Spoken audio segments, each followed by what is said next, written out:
আমরা 37 নম্বর, আজকে 37 নম্বর ওয়ার্ডে এসেছিলাম। এখানে অর্জুনপুর, অঙ্গদপুর গ্রাম পুরনো বিজেপির ভালো ভোটার আছে, তো কর্মীদের সঙ্গে দেখা করতে এসেছিলাম মর্নিং ওয়াক।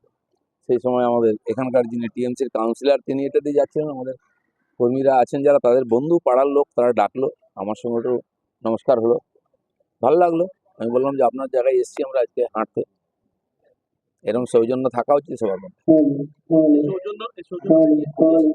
আবার মাইক ফাইক কেন করেছে ভাই?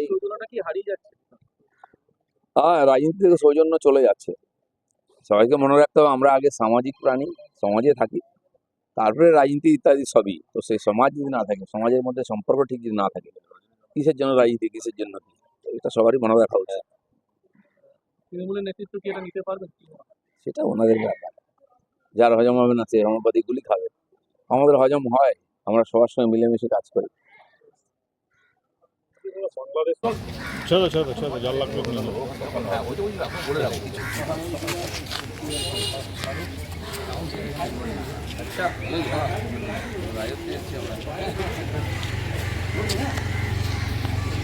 তো সাক্ষাৎ দেখা হলো, হ্যান্ডশেক করলাম আর কি।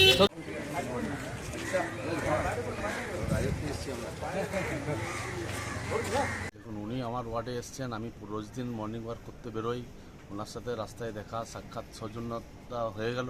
তবে রাজনীতিতে সৌজন্যতামূলক থাকা উচিত, এটা আমার মুখ্যমন্ত্রীও করেন, আমরাও করছি, এতে অসুবিধা কিছু নেই।